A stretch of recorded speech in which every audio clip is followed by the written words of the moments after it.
The summer party was supposed to be a night of laughter and joy, but as I stood by the bar, my heart sank. I had just spotted Ethan across the room, his eyes locked on a woman I had never seen before. The way he smiled at her, the way he leaned in closer, sent a chill down my spine.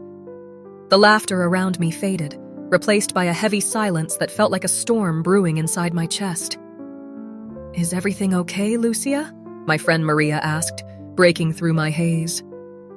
I forced a smile, but it felt like a mask slipping off my face.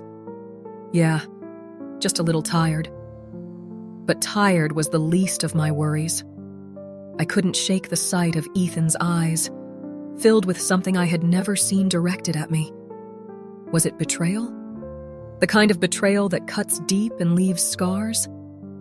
I felt my heart begin to shatter, piece by piece, like glass falling to the ground. I tried to convince myself that maybe I was overreacting. Maybe he was just being friendly. But then I remembered the late-night texts, the whispered secrets, the way he had looked at me just days ago like I was the only one in the room. How could he be so close to someone else now? I was lost in thoughts when I heard the soft laughter between them, like daggers piercing through my thoughts. I gripped the edge of the bar, my knuckles turning white. How could he do this to me? My mind raced. The moments we shared, the promises we made, they all felt like distant memories now, fading and blurred. I thought of the time we spent together, the dreams we spun, and the trust I gave him so freely. Did it all mean nothing to him?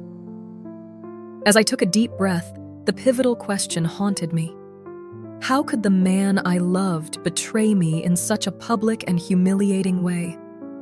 My chest ached, and I felt a hot wave of tears pooling in my eyes, threatening to spill over. I took a step back, desperate to gather my thoughts. I couldn't let anyone see me like this, especially not Ethan. "Lucia, are you all right?" It was Carlos, his brow furrowed with concern. "Just a little overwhelmed," I replied, forcing the words through a tight throat. The party buzzed around me, but I felt like I was in a bubble, watching everything unfold from a distance. I could see Ethan now, his laughter ringing out, a sound that felt foreign and cruel. Was he even aware of the pain he was causing me? Suddenly, I felt the urge to confront him, to shout out the truth and expose the facade he had built. But was I ready? The idea of standing up in front of everyone, of calling him out in such a public way, made my stomach churn. Yet, the thought of remaining silent, of being a victim while he enjoyed his moment with someone else, made my blood boil. As I watched him again, my heart pounding in my chest, I thought of the strength I once felt. What had happened to that Lucia? The one who laughed freely? The one who believed in love? I realized I had a choice to make. Would I let his betrayal define me, or would I fight back? The crowd cheered as someone raised a glass for a toast, laughter erupting again, but I felt anything but joyful. I was at a crossroads, and I knew I had to decide what my next move would be. The pain of deceit was heavy, but there was a flicker of determination lighting the way ahead. How could I reclaim my dignity? How could I turn this moment of betrayal into a declaration of my strength? I would no longer be a silent figure in this story. I would confront him. I would reclaim my narrative. But first, I had to find the courage to face Ethan, to unveil the reality of what he had done.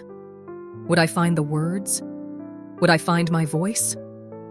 As the laughter continued to echo around me, I felt a surge of resolve rise within. I was ready to step out of the shadows. I was ready to fight back. As I stood there, my heart still racing from the shock of betrayal, I felt a wave of memories wash over me. Ethan and I had shared so many moments together, all of them filled with laughter and love. I remembered our first date, the way he smiled at me as we shared a plate of spaghetti, the laughter that echoed through the cafe. I could see us dancing under the stars at our first summer party, lost in our own world. It felt like a fairy tale until this moment of betrayal that tainted everything. Lucia, are you okay? My friend Clara's voice broke through my thoughts, pulling me back to the present. I looked at her, and I could see the concern in her eyes. You look pale. I'm fine, I lied, forcing a smile. But inside, I was a storm of emotions. Anger bubbled beneath the surface, mixed with a deep sense of humiliation. How could Ethan do this to me? I thought of the countless times we had shared our dreams, our plans for the future. Now those dreams felt like shards of glass, sharp and painful. As I watched Ethan across the room, laughing with that stranger, a fire ignited within me. Part of me wanted to scream, to confront him right there. But another part whispered doubts, urging me to stay silent. What would everyone think? I worried. I felt torn between the urge for revenge and the desire to keep my dignity intact. Lucia, you need to talk to him, Clara urged, sensing my inner turmoil. Don't let him get away with this. I shook my head. What good will it do? Everyone is watching. I don't want to make a scene. Sometimes making a scene is necessary, she replied firmly. You deserve to stand up for yourself. Her words struck a chord deep within me. It wasn't just about Ethan anymore. It was about me, about my strength and independence. I realized that exposing the truth was not only a way to confront Ethan, but also a way to reclaim my own narrative. I took a deep breath, my mind racing. I would not be a silent victim. Okay, I finally said, my voice steady. I'll do it. Clara nodded, her eyes shining with support. I walked toward Ethan, my heart pounding in my chest. Each step felt heavy, but I knew I had to confront him. I would not let this betrayal define me. As I approached him, I could feel the eyes of our friends on me, their whispers buzzing like angry bees. Ethan, I called out, my voice clear and strong. He turned, surprise flashing across his face. Lucia, he started, but I cut him off. No excuses. I saw you with her. I pointed to the stranger who was now watching us with wide eyes. How could you do this to me? In front of everyone? The room fell silent, all eyes on us. Ethan opened his mouth to speak, but no words came out. I could see the embarrassment creeping into his expression, and for a moment, I felt a rush of satisfaction. I trusted you, I continued, my voice shaking but resolute. I believed in us. And now, all I feel is humiliation. Ethan's face hardened, a mix of indignation and guilt flickering across his features. Lucia, I didn't mean for you to find out like this. It was a mistake. A mistake? I echoed, incredulous. You call this a mistake? You were having an intimate conversation with her. You didn't just slip and fall into her arms. You chose to betray me. Silence hung heavily in the air, and I could feel the weight of my words settling over our friends. I looked around, taking in their shocked faces, and for the first time since this nightmare began, I felt a spark of empowerment. I refuse to be a silent victim, I declared, feeling the strength surge within me. This is not just about you, Ethan. It's about me reclaiming my life. I will not let your betrayal define who I am. As I finished my words, I saw a flicker of respect in Clara's eyes, and it filled me with courage. I had made my stand. I was ready to fight back, to take control of my story. No more silence. No more shame. And as I turned away from Ethan, I felt a sense of release. I was ready to face whatever came next. I took a deep breath, my heart racing as I stood up. The room was filled with laughter and chatter, but I felt a heavy silence enveloping me. All eyes turned toward me, their expressions shifting from curiosity to concern. I knew I had to say something that would shake the very foundation of this night. A night that was supposed to be joyful, but had turned into a stage for unveiling betrayal. Can I have everyone's attention, please? I called out, my voice steady despite the storm inside me. The laughter faded, and the clinking of glasses stopped. It felt like I had pressed pause on the world around us. I glanced at Ethan, who was standing by the bar. His face paled as he realized what was coming. With my heart pounding, I lifted my glass high and declared, "To the lies that bind us." The weight of my words hung heavily in the air, and the room fell into stunned silence. I could see the shock ripple through our friends, their eyes darting between me and Ethan, trying to grasp the sudden shift in energy. Ethan's expression morphed into one of indignation, and I could see the embarrassment creeping onto his face. "Lucia, what are you doing?" he hissed, his voice low but sharp. He stepped closer, trying to regain control of the situation. "What am I doing?" I repeated, my voice rising. "I'm finally speaking the truth. You thought you could hide behind your lies and carry on as if nothing happened." "Not here, not now," he pleaded, but I could see the cracks in his facade. The confidence he usually wore like armor was slowly dissolving. "I won't let you dictate when or how I confront this anymore." I looked around the room, meeting the eyes of our friends. This is not just about us. It's about all the times we pretend everything is fine when it's not. It's about standing up for myself after being made to feel small. A murmur spread through the crowd. Some friends looked uncomfortable, while others seemed to nod in understanding. I felt a rush of empowerment wash over me. They weren't just spectators. They were witnesses to my transformation.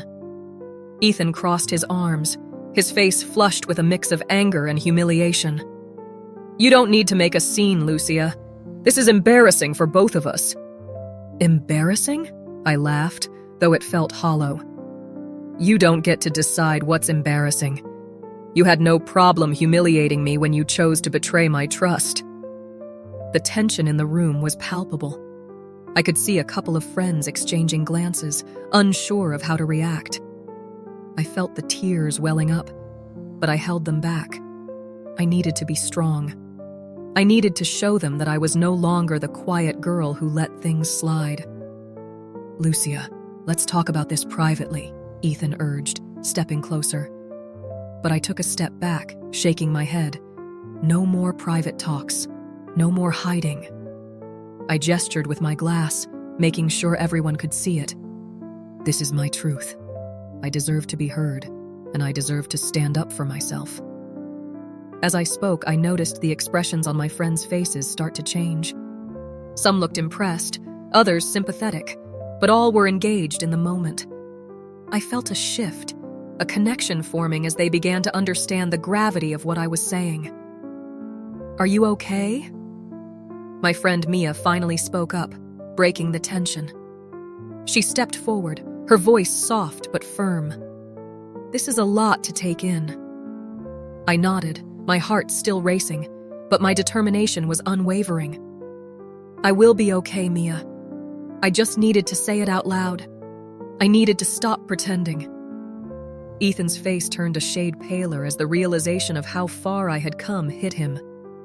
"You're making a huge mistake, Lucia," he warned, his voice barely above a whisper. "Maybe it's not a mistake," I countered, my voice steady. "Maybe it's the first step toward reclaiming my life." With that, I raised my glass once more, this time encouraging everyone to join me. "To the truth, however painful it may be," I declared, feeling the strength of my words resonate in the room. As my friends raised their glasses to meet mine, I felt a sense of liberation. This toast was not just about Ethan's betrayal. It was about my journey of self-assertion. I was ready to embrace whatever came next. As the echoes of my toast faded into the thick air, I stood in the center of a storm. The party, once filled with laughter and light, now felt heavy with confusion and shock. I could see the faces around me, a mix of disbelief and concern. Some friends looked at Ethan with pity, while others stared at me, unsure of what to say or do next. It was as if I had thrown a rock into a still pond, and now the ripples were spreading everywhere. "Lucia, are you okay?" my friend Clara asked, her voice barely above a whisper. She stepped closer, her eyes searching mine for answers. "I don't know," I replied, feeling the weight of my own words. I just had to say something. My heart raced, a mix of adrenaline and fear coursing through me. I had never imagined I would confront Ethan like this, especially not in front of everyone. Ethan stood frozen, his face a canvas of emotions. Shock, embarrassment, and anger all mixed together. "You've made a huge mistake, Lucia," he said, his voice low but fierce. "This isn't how you solve things." "Isn't it?" I shot back, my voice rising. "You think I'm the one making a mistake? You are the one who betrayed me." The words spilled out, fueled by the pain that had been building inside me. I watched as his expression shifted, the indignation fading into something softer, something more vulnerable. "Everyone, please." Ethan turned to our friends, trying to regain control. "Let's just talk about this privately." "Why should we?" Clara piped up, her loyalty clear in her gaze. "You brought this on yourself, Ethan. Lucia deserves to be heard." I felt the support from my friends wash over me like a warm blanket. It was a strange feeling, knowing that some people were standing by my side while others were unsure. I glanced around the room, catching snippets of conversations. Some people whispered, while others stared wide-eyed. The room was split, and I was at the center of it all. As the silence hung heavy, I took a deep breath. "This isn't just about you and me anymore," I said, my voice steadying. "This is about what it means to be betrayed and to reclaim my story."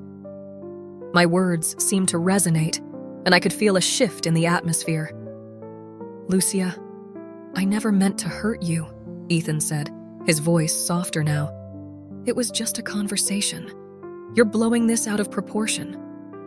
"Out of proportion?" I echoed incredulously. "You think talking intimately with someone else is just a casual conversation?" "You shattered my trust, Ethan. You made it clear that I was not enough." "I thought we could talk it out like adults," he said, desperation creeping into his tone. "I didn't think it would come to this." "Maybe you should have thought about that before." I felt a wave of clarity wash over me. This was my moment. I was not just reacting to his betrayal. I was taking control of my life. In that moment, I realized that the fallout from my declaration was not just about the chaos it caused. It was a reflection of the universal experience of betrayal. Everyone in that room had faced pain in some form. Some nodded along, their eyes revealing their own stories of hurt. Others looked away, perhaps ashamed of their own choices. Clara spoke again, her voice firm. "Lucia, we're here for you. You deserve better than this." I nodded, feeling gratitude for her support. "Thank you, Clara. I just want to move forward, but I needed to speak my truth today." As I looked around the room, I could see the shift in dynamics. Some friends were rallying around me, while others distanced themselves from the tension. I felt a mix of relief and sorrow wash over me. I was reclaiming my narrative, but it was bittersweet. I took a moment to reflect on what had just happened. It was painful to realize that my relationship with Ethan, once full of love and trust, had become a painful memory. But I also understood that this confrontation was not just about his deceit. It was about my evolution into a stronger woman, ready to face whatever came next. Amidst the chaos, I felt a flicker of hope. I was no longer a silent victim, but a woman standing tall, ready to embrace my truth. I would navigate the aftermath of this revelation, learning and growing from each moment. This was just the beginning. I sit alone in my room, the weight of the last few days hanging heavily in the air. The betrayal still stings, but I can feel a flicker of something new. Strength. I take a deep breath and remind myself that I am not just a victim of Ethan's choices. I am Lucia, and I will not let this define me. My phone buzzes, breaking the silence. It's Maya, one of my closest friends. "Hey, are you free to talk?" she texts. I reply with a quick, "Yes," and a few moments later she calls. Lucia, I was so worried about you. How are you holding up? Maya's voice is warm and filled with concern. I'm getting there, I reply, trying to sound stronger than I feel. It's hard to accept that it's really over, you know? I can only imagine, she says softly. But you are not alone. We are here for you. Let's do something fun this weekend. How about a hike? I smile at the thought. A hike sounds great. I think I need some fresh air and a change of scenery. Perfect. We'll make a day of it. You'll feel better, I promise. As I hang up the phone, I feel a sense of comfort. I have friends who care about me, and that means a lot. I decide to take a step back and look at my life outside of Ethan. What do I enjoy? What makes me happy? I realize I have not asked myself these questions in a long time. The next day, I wake up determined to explore my interests. I grab my sketchbook and head to the local park. Drawing has always been a passion of mine, but I set it aside when I was with Ethan. I find a quiet spot under a large tree and start to sketch the landscape. As I draw, I feel a sense of peace wash over me. The colors of nature inspire me, and I lose track of time. Suddenly, I hear a voice behind me. Wow, that's beautiful. Do you mind if I take a look? A young woman stands there, a friendly smile on her face. Sure, I say, turning my sketchbook toward her.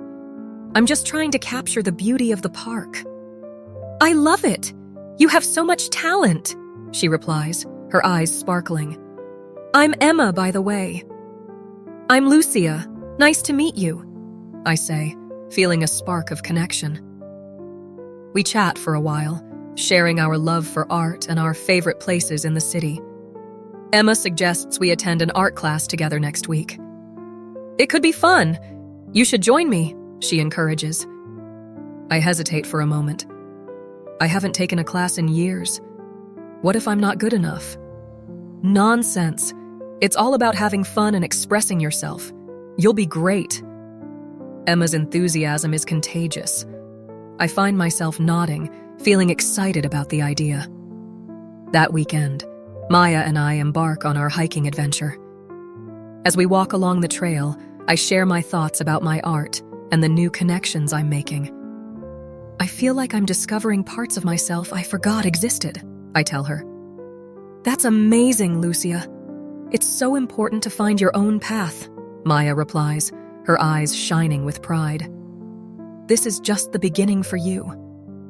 As we reach the top of the hill, the view takes my breath away.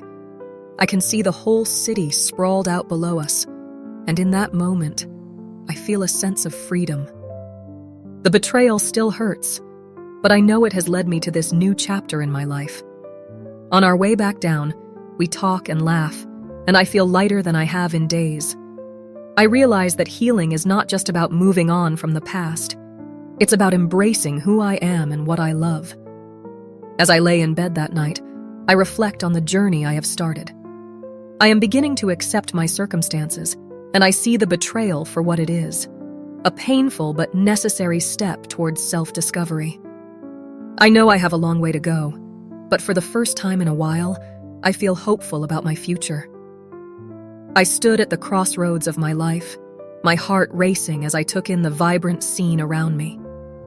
The sun dipped low in the sky, casting a warm golden glow over my friends gathered in the backyard. Laughter filled the air, mingling with the scent of grilled food and fresh flowers. It felt surreal to be here, celebrating something I once thought impossible, a new beginning. As I looked around, I saw the faces of those who stood by me during my darkest moments. Sarah, with her wild curls and infectious laugh, caught my eye first. She raised her glass in a toast, her smile brightening the atmosphere even more.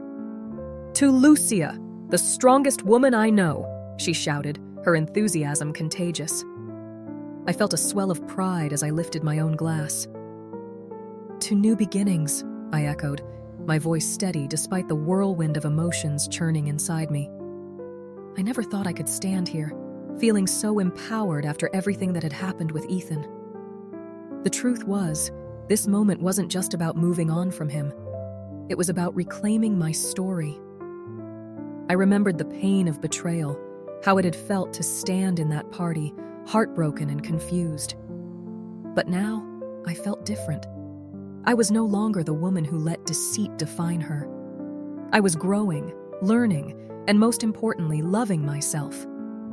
As my friends cheered, I caught sight of Mia, who had been my rock through all of this. She joined me, her eyes sparkling.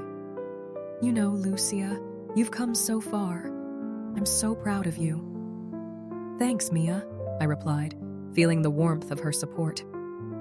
I never thought I could feel this way again. I really thought I was broken. "You're not broken," Mia insisted, shaking her head. "You're just stronger than you ever realized, and trust me, you are worth so much more than what Ethan ever gave you." Her words struck a chord in my heart. I had spent too long feeling unworthy, too long allowing someone else's actions to dictate how I felt about myself. I took a deep breath, embracing the truth of her statement.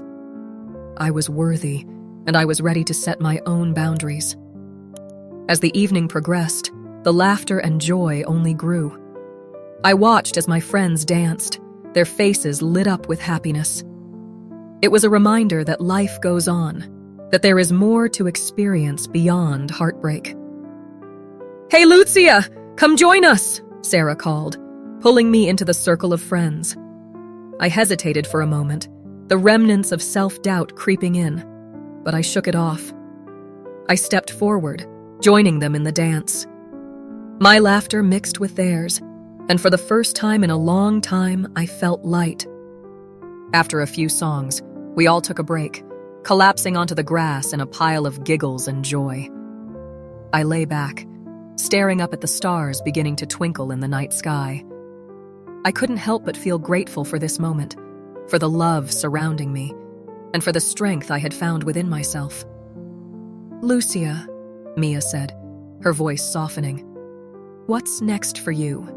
Have you thought about it?" I turned my head to look at her, contemplating her question. "Honestly, I want to travel. I want to see the world, explore new places, and meet new people. I want to live for myself now, not for anyone else." "That sounds amazing," Mia smiled brightly. "You deserve every bit of happiness." "Thanks," I replied, my heart swelling with hope. "I'm ready to embrace life again. I want to write my own story now." As we chatted and shared our dreams, I felt a sense of peace wash over me. I realized that true victory did not lie in seeking revenge on Ethan. It lay in the reclamation of my narrative, in the journey of self-love and empowerment. I was not just moving on. I was stepping into a future filled with hope and possibilities.